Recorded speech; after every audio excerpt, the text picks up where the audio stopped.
Fala aí pessoal, tudo bem com vocês? Bom, sejam bem-vindos a mais um vídeo no canal Papo com o Gui. Então vamos lá, que hoje vamos falar de um livraço chamado O Coração das Trevas, do Joseph Conrad.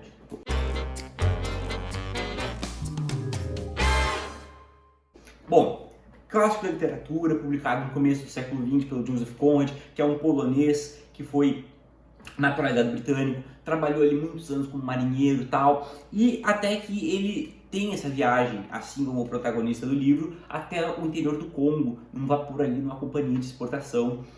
E essa experiência vai marcar muito ele, tanto que ele vai escrever esse livro contando meio que um relato autobiográfico das experiências dele, mas claro, ficcionalizado, tem toda uma trama aqui, tem início, meio e fim e tal, mas é ficcionalizado, mas tem um fundo de realidade, principalmente o panorama histórico, porque é interessante dizer o seguinte: isso é uma coisa que as pessoas não conhecem muito. Por exemplo, eu, durante todo o meu ensino fundamental, ensino médio na escola, eu não tive contato com essa história do colonialismo exatamente belga na África, mais especificamente no Congo. Porque acontece? O colonialismo, todos nós ouvimos falar, né? Ali na Conferência de Berlim, que os países da Europa dividiram a África, meio como quem divide um bolo, tal, tudo bem, e não pararam para perguntar o que os nativos queriam, beleza.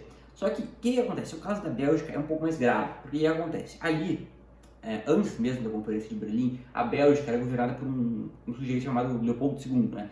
Que é um grande genocida, um tirano que infelizmente foi meio esquecido, assim, né? Ninguém lembra muito dos crimes que ele cometeu, porque acontece, né? Ali, né, na Bélgica, ele era o líder da Bélgica, né? E quando ele conquista ali o Congo, tal, ele toma o Congo, não era exatamente um país colonial, não era ali uma colônia belga, era literalmente, isso é literalmente mesmo, né? Não é força de expressão, era o jardim pessoal dele, era uma propriedade particular dele. E isso, essa propriedade particular dele, esse domínio dele aí mesmo assim, né, causou 10 milhões de mortes entre os congoleses, né? Bom, e o que acontece? Mas em relação ao livro, a parte ficcional, do que ele trata? Bom, ele vai começar ali com um narrador que não tem nome. Isso é muito interessante, eu gosto muito de narradores, é uma coisa que me interessa bastante. E sempre quando tem um narrador, o livro tem um narrador um pouco mais complexo, me interessa muito. E aqui é o caso desse livro. O que acontece? Vamos ter um narrador sem nome, que está ali, é um marinheiro, né, que tá trabalhando no navio e pronto, a próxima expedição. Eles estão ali no Rio Thames e tal, e ele comenta que tem um cara nessa tripulação que ele já conhece, que é o Marlowe, que é um cara que sempre conta muitas histórias, muitas anedotas e tal, só que ele nunca termina essas histórias, né? Ele sempre chega no meio e tal, ele é um cara meio misterioso, assim, ninguém conhece muito, é um cara mais velho. E daí o que acontece? E dessa expedição, né, essa viagem que eles estão fazendo, não é muito importante na realidade, é só para ter meio que um pano de fundo para o Marlowe contar a história. Ele vai contar a experiência dele quando ele foi capitão de um navio, um vapor desse daqui na capa, até o Congo, o interior do Congo. Nós não sabemos muita coisa sobre a história do Marlowe, só que ele é um cara que se interessa muito pelos espaços em branco no mundo, no mapa também, que ele disse que quando ele era criança ele olhava o mapa e ele se interessava muito por aqueles lugares que não tinham sido explorados. Porque, cara, é muito interessante a gente parar pra pensar. Nós estamos em 2023, esse livro é de 1902. Pouco mais aí de 100 anos, né, 120 anos, existiam lugares que não eram totalmente conhecidos pelo ser humano. Isso é uma coisa meio fantástica, né? Talvez no futuro, pensem isso de nós em relação ao oceano, por exemplo, que nós não conhecemos nenhum por cento do oceano, né? Talvez lá pelos próximos seres humanos, as próximas longínquas gerações pensem isso de nós, né? Como é que eles não conheciam tudo? E pensem até com um certo espanto que nós pensamos do pessoal lá de 1902. Bom, e o que acontece? E ele também vai contar que ele se interessou muito quando ele era criança por um rio em formato de serpente no centro da África. Logo, nós presumimos que seja o Rio Congo, né? Isso é uma coisa que todos os estudiosos desse livro concordam, né? Levando em conta a experiência do autor nessas expedições, levando em conta o formato do rio, tal, todas as descrições, essas especificações sobre o que estava acontecendo ali, nós podemos presumir que seja o Rio Congo, né? Uma coisa, é confirmado isso, tá? E o que acontece? Ele vai lá fazer essa viagem, né? E aí nós sabemos também sobre ele. Como ele consegue ser o capitão? Ele pega, né? Ele tem uma tia meio influente, meio rica ali na aristocracia e tal, e ele fica enchendo o saco da velha até que ela pega e convence lá um cara que ela conhece de uma companhia a colocar o sobrinho dela como capitão do vapor esse que ia fazer essa viagem ao Congo. Só que o que acontece? Ali, todo o que está acontecendo antes da viagem, né, da preparação e tal, tem vários sinais de mau agouro, de coisas meio macabras assim que vão acontecendo. Ele vai no médico fazer os exames e tal, e o médico pede para medir a cabeça dele, porque ele quer entender como é que é o formato de uma cabeça de uma pessoa que deseja ir para lá voluntariamente. E aí ele pergunta como é que é a cabeça que volta. E daí ele diz, foram muito poucos que voltaram. E daí ele diz que os que voltaram meio perturbados, né? Para dizer assim, com o que aconteceu lá. E daí depois ele vai, né? E logo que ele chega lá na África para fazer toda essa viagem, ele vai ser exposto ao que há de pior, ao que há de mais tenebroso que um ser humano é capaz de fazer com o outro, né? Tem uma parte ali que eu achei assim, escabrosa, que é o seguinte, ele está passando ali, né? E ele vê que tem meio que uma colina, umas árvores, e que os africanos estão indo para lá para se sentar, e ele vai lá e ver tal. Só que o que eles estão fazendo, cara? Eles estão indo ali para morrer de exaustão, porque eles não aguentam mais trabalhar. Agora eu não me recordo se era uma estação ferroviária, que eles estavam construindo uma mina de ouro, eu não lembro o que era que eles estavam fazendo, mas enfim, cara, eles estavam ali para morrer de exaustão porque eles não conseguiam mais trabalhar. Então é esse tipo de coisa que ele vai ser exposto, né? E tá aí o grande horror do livro, né? Que é bizarro, cara, tem umas partes assim que são realmente chocantes. E também ele vai mostrar qual é o impacto que isso faz no ser humano, né? Porque tem, não lembro onde é que eu vi que a descrição desse livro, que é uma viagem ao âmago da loucura. Porque é verdade, ele vai ser exposto à loucura, cara, porque como é que alguém é capaz de fazer isso com o ser humano, né? E daí ele vai ver vários africanos são acorrentados, e cara, é escabroso, assim, sabe? Tipo, as descrições do Joseph Conrad são muito precisas, a escrita dele é maravilhosa, mas quando nós somos expostos a isso de uma forma tão bem descritiva, cara, é pesadíssimo, né? Como eu falei no meu próprio stories no Instagram, cara, é muito pesado, né? Por isso é um livro que eu não recomendo pra todo mundo, porque pode aí, sabe, chocar bastante, né? Mas é a realidade, né? E o que acontece? Depois ele vai finalmente chegar lá sei lá, no posto comercial, no posto da companhia, e ele vai ver que o vapor que ele vai comandar está quebrado, né? E ele vai ter que esperar um certo tempo lá, e ele vai começar a ouvir sobre um sujeito, que é um representante do posto dessa companhia, que fica mais distante da civilização, mais no coração do Congo, mais no coração do rio, lá no meio da mata mesmo, assim, olha, aonde realmente a civilização não tem o menor contato, e ele vai dizer o coração das trevas, né? Só que aí o que acontece? Sobre esse título, Coração das Trevas, eu quero abrir um pequeno parênteses aqui, né? Que é o seguinte, depois eu retorno ao que ele estava fazendo lá no posto comercial. O Coração das Trevas seria o seguinte, seria o que há de pior, nisso que eu comentei, que um ser humano pode fazer com o outro, porque, por exemplo, é o seguinte, pode tanto ser a mata, a selva e toda a escuridão que ela traz, pode ser também os mistérios, as trevas que nós não conhecemos, o que é várias coisas, mas também pode ser o seguinte, isso é um dos textos de apoio que diz, foi uma das poucas coisas que eu gostei dos textos de apoio, tá? Que é o seguinte, ele fala o seguinte, que os colonizadores prometiam levar a iluminação, o conhecimento para essas colônias, mas na realidade levavam as trevas, também pode ser interpretado nesse sentido, mas agora nós podemos retornar, que é o seguinte, então ali nesse posto comercial, ele vai acabar entrando em contato com um tal de Kurtz, que esse senhor Kurtz aí, ele é um cara que ele é descrito muito bem, né?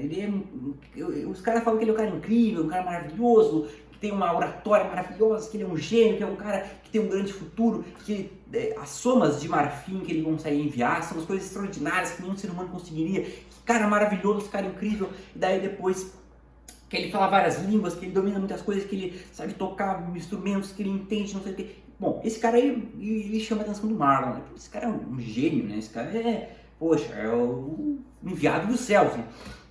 E ele foi muito curioso para conhecer a história de Kurtz, né? E aí ele foi uma certa expectativa para finalmente conhecer um pouco desse enviado dos céus, né? E daí, beleza, aí vai começar a viagem, né? E ele vai ter ali uma tripulação e depois eles vão levar uns canibais também, né? E beleza, eles vão. E daí uma hora que eu achei interessantíssimo, cara. Eles estão ali, né? E eles avistam um navio, acho que são os franceses e tal. E os caras estão atirando na mata. Eles não estão atirando alguém na mata, eles estão literalmente atirando nas árvores. Então já dá pra ver que os caras estão meio que escutando ali, né?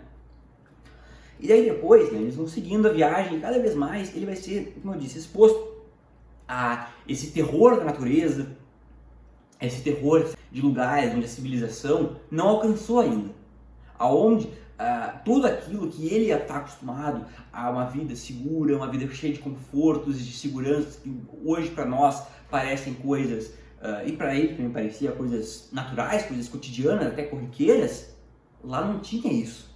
e ele vai ser exposto a cada vez mais isso, e ele vai percebendo que parece que a selva está cercando ele, e olha, tem horas que ele olha, e ele parece que tem olhos observando ele se sente observado e tal, e vai ter essa coisa meio claustrofóbica, sabe? É muito interessante, eles vão seguindo a viagem e tal. Daí depois, o que acontece? Cada vez mais ele está interessado em chegar nesse Kurtz, né?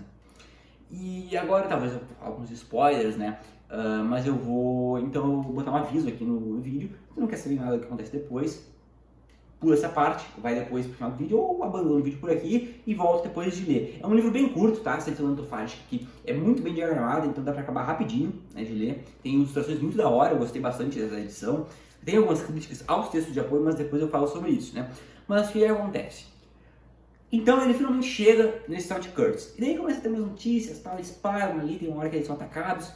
E o que acontece? Esse Kurtz ficou louco, tá? Ele enlouqueceu completamente, ele acha que ele é meio que um deus na Terra ali, e ele virou um deus para os nativos.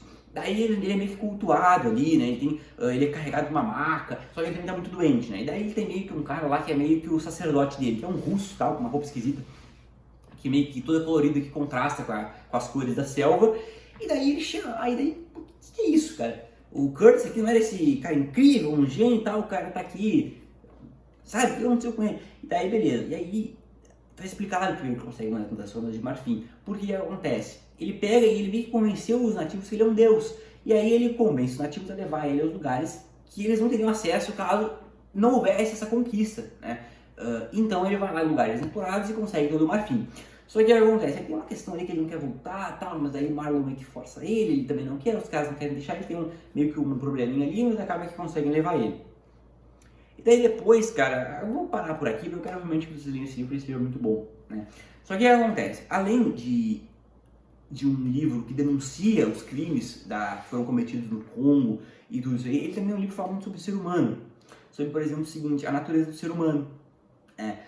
Ele vai comparar muito essa coisa da civilização com a natureza humana, por exemplo, do homem civilizado com o nativo ali, que tem a sua tribo. Ele vai comparar muito isso, ele vai falar, por exemplo, da natureza da loucura, que o Marlowe vai ser exposto e que o Kurtz acabou sucumbindo a ela, né? Que tem uma hora muito interessante que ele fala o seguinte, que parece que o Kurtz saltou e chegou nesse lado da loucura e se desprendeu totalmente da racionalidade, da razão, dessa coisa. Lembrando que nós estamos no século final do século XIX, né? Tem muito aquela coisa do iluminismo, do homem ser o centro de tudo, da razão acima de tudo, e tem muito isso ainda, do Kurtz ter se desprendido disso, ter abraçado meio que a loucura, e talvez uma naturalidade que talvez seja o natural dos seres humanos, né?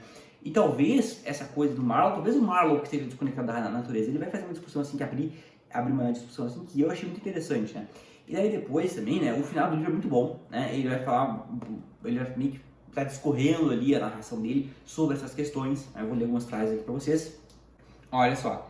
Verdade, ele tinha dado aquele último passo, tinha ultrapassado a borda, enquanto eu me permitia retirar meu pé hesitante. E talvez seja nisso toda a diferença. Talvez toda a sabedoria, toda a verdade, toda a sinceridade, apenas comprimidas naquele momento inestimável de tempo em que ultrapassamos o limiar do invisível. É muito interessante, cara, é realmente muito interessante. E ele vai falar muito desse Kurtz, né, como esse Kurtz acabou sucumbindo a essa loucura e ostentando essa loucura ali depois. E, cara, é um livro muito interessante, eu não quero aqui ficar entregando muito, mas é realmente muito bom esse livro. E ele foi, assim, um livro fundamental para várias coisas que vieram depois. Por exemplo, tu que no vídeo aí, gosta de cinema? Bom, já assistiu Apocalipse Now? Apocalipse Now é baseado nesse livro aqui. Tá? Até o nome do personagem do Marlon Brando é Kurtz, né? E não tem o Marlon, mas tem o Willard, que é o Martin Sheen, que é aqui é meio um Marlon, né? Tu gosta de videogames? Você já jogou, deixa eu pensar, Far Cry 2? Você já jogou Spec Ops The Line? Já jogou esses jogos? Já jogou esse, cara, talvez eu não sei se é exatamente preciso, mas eu noto alguma semelhança. Já jogou The Last of Us 2? Todos têm uma pitadinha, alguns realmente são inspirados literalmente por esse livro, né? Por exemplo, The Last of Us 2 eu acho que é muito aquela coisa de estar exposto à loucura, de, por exemplo, passar por uma travessia que acaba atirando a pessoa à loucura, a travessia da Ellie, aqui a travessia do Marlowe, e dá pra perceber que o Marlowe não foi mais o mesmo, né? Que depois ele volta para a civilização e ele não consegue se identificar com aquilo, que ele fica meio assim, sabe, tipo, ele olha assim para as pessoas e fica assim, eles não sabem do que eu sei, do que aconteceu lá, dos horrores que eu vi. e meio que ele acaba também meio desconectado da realidade, assim como aconteceu com o Kurtz. Só que ele ainda tem meio que o pezinho militante dele, que ele comentou lá. Então, pessoal, eu acho que é basicamente isso, eu não quero entrar em muitos detalhes, porque eu quero realmente que vocês leiam esse livro sobre a tradição autofágica. Ah, mais um comentário, que é interessante. Quando o Kurtz é levado de volta pro bar, para ser levado de volta para a civilização, o Marlowe pergunta para ele, eles estão conversando ali e tal, ele estava muito doente, e daí o Kurtz diz que toda a experiência dele lá foi o horror, até aqui, né? E é muito interessante, cara, porque são coisas que dá pra gente imaginar e dá pra assim, ficar viajando pensando no que ele quer dizer com isso. É o horror levado pelos colonizadores, é o horror da selva, é o horror dos hábitos daquelas pessoas que não estão conectadas com a civilização que eles estão acostumados, como é que é. São coisas que dá pra ir filosofando, imaginando, cara, por muito tempo. É um livro fenomenal, eu recomendo de verdade que leiam esse livro, muito, muito bom mesmo. É um livro de leitura rápida, tem, sei lá, 200 páginas aqui nesse site, muito fácil, muito bem diagramada, tá? Que dá pra ler assim, olha, em menos de uma semana, eu recomendo que leiam. É claro, um livro muito pesado, tem cenas muito tristes, é triste saber que isso realmente aconteceu, é triste saber que 10 milhões de pessoas foram massacradas, foram mortas. Não pesquisem as fotos se não quiserem ficar chocados, não é porque isso aconteceu. Tem uma coisa que é a dissecação de mãos, quando eles não conseguiam tirar a seringa e tal. É uma coisa realmente escabrosa, sabe? Uma coisa chocante mesmo, é um horror, né?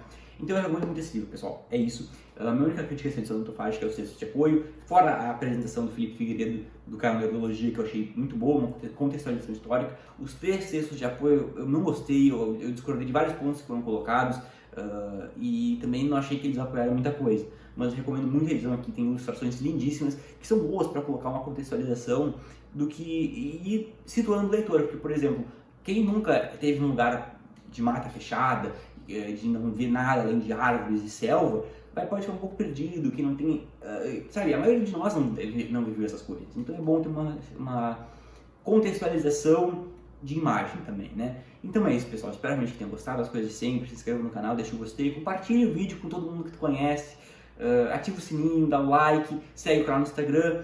E essa semana nós batemos a meta de 100 inscritos, eu fico muito feliz com isso, cara, eu não imaginei que fosse bater essa meta tão rápido. Realmente fico muito feliz e agradeço a cada um de vocês que se inscreveu. Vocês me fazem muito feliz com esse apoio. Espero aí em breve atingir os 200, mas vamos com calma. Já estou grato demais pelo 100, mas vamos trabalhar para cada vez juntarmos mais um público leitor e mais um pessoal aí interessado na literatura. Então é isso, pessoal. Se gostaram do vídeo, deixem um like e as coisas sempre. Comentem se já leram livros, se gostaram, tal, se concordam com a minha análise. E é isso, pessoal. Muito obrigado. Até a próxima.